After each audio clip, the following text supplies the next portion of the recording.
जब सारे विपक्षी दल 7 नवंबर से शुरू हो रहे 5 राज्यों के विधानसभा चुनाव को लेकर माथापच्ची कर रहे हैं, तब पीएम मोदी उत्तराखंड के हिमालय में आदि कैलाश और जागेश्वर धाम में पूजा कर रहे हैं। वहां डमरू, नगाड़ा और शंख बजा रहे हैं। और ऐसे में क्या बीजेपी को पीएम की इस धार्मिक यात्रा का चुनावी फायदा मिल पाएगा? आपको ये रिपोर्ट दिखाते हैं। उत्तराखंड के लोकप्रिय युवा मुख्यमंत्री भाई पुष्कर सिंह धामी जी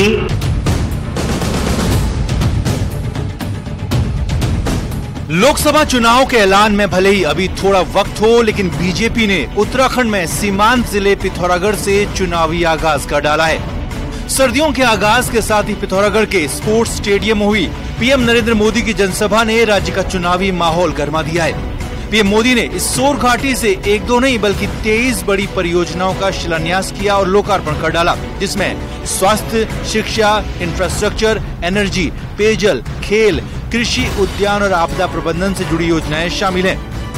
शिलान्यास और लोकार्पण हुआ है। मैं धामी जी और उनकी पूरी टीम को भी बहुत बहुत बधाई भी देता हूं, बहुत बहुत शुभकामनाएं भी दूंगा, जो राष्ट्रीय खेलों की तैयारी में पूरे जोश से जुटी हुई है।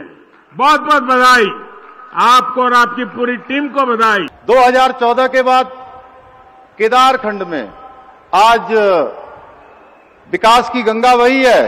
हर प्रकार से आज केदारखंड विकसित हुआ है, पौराणिक स्थलों का विकास हुआ है। उसी प्रकार आज आपकी मानस खंड की यात्रा जो आज आदि कैलाश से प्रारंभ हुई है, निश्चित रूप से इस यात्रा से इस संपूर्ण क्षेत्र को विकास निश्चित रूप से पहुंचेगा। जाहिर है, चुनाव से ठीक पहले प्रधानमंत्री की इन बड़ी घोषणाओं से बीजेपी के नेता जोश से भरे हुए हैं और इसीलिए अभी से वो दावा करने लगे हैं कि बीजेपी लगातार तीसरी बार राज्य की 5 सीटें जीतने वाली है।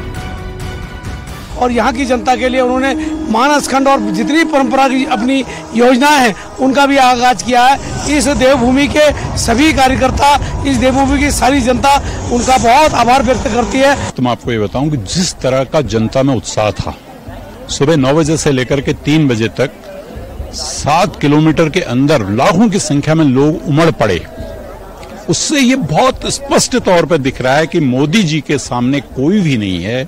मोदी जी पे उत्तराखंड की जनता का अटूट विश्वास है।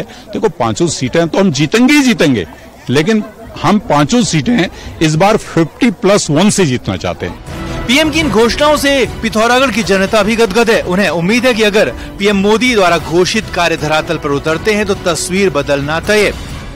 नरेंद्र मोदी जी आए, हाँ, मतलब हमें बहुत अच्छा लगा। हमने उनको सुना, उनकी योजनाएं सुनी, तो हमें बहुत अच्छा लगा उनके बारे में सुन के। और उन्होंने जो हमारे उत्तराखंड के बारे में बोला, बहुत हमें अच्छा लगा। आज मोदी जी हमारे बीच आए और हमें लगता है कि ये जो योजना है इससे उत्तराखंड की तस्वीर जरूर बदलेगी। जाहिर है, जनता जहां घोषणाओं से उम्मीदों का दामन थाम चुकी है, वहीं उत्तराखंड बीजेपी भी 2024 लोकसभा चुनाव के लिए सपना सजो बैठी है, क्योंकि पीएम के इस दौरे से बीजेपी कार्यकर्ताओं को एक ऐसी बूस्टर डोज मिली है जिसका इस्तेमाल आने वाले चुनाव में पार्टी करेगी। लोकसभा चुनाव के ऐलान में भले ही अभी थोड़ा वक्त हो, लेकिन भारतीय जनता पार्टी ने सीमांत जिले पिथौरागढ़ में प्रधानमंत्री नरेंद्र मोदी की बड़ी रैली करा करके एक तरीके से चुनावी आगाज कर दिया है। प्रधानमंत्री की लोकलुभावन घोषणाएं भी इस ओर साफ इशारा कर रही हैं। सहयोगी विजयवर्धन और कैमरा पर्सन राकेश रावत के साथ शैलेंद्र नेगी, न्यूज़ 18 पिथौरागढ़।